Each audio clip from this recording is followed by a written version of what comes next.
Et surtout que l'UDPS est déterminé à respecter les règles, à respecter... La loi n'interdit pas qu'un acteur politique qui voudrait se faire enrôler se fasse accompagner par sa base. Et je vous rappelle que ça a été fait de manière spontanée. Vous avez constaté ces jours-là, il a plu abondamment.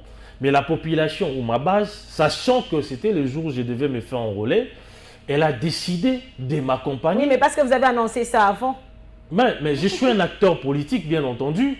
Je dois, vous savez, nous avons aussi la mission de mobiliser les Congolais à aller obtenir leur carte d'électeur.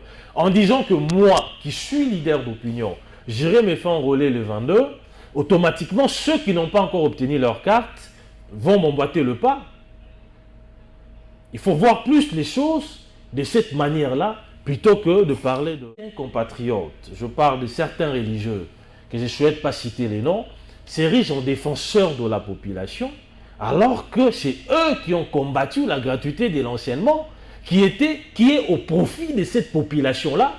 La population est miséreuse, j'en conviens, mais cette population miséreuse n'était pas en mesure d'envoyer son enfant à l'école.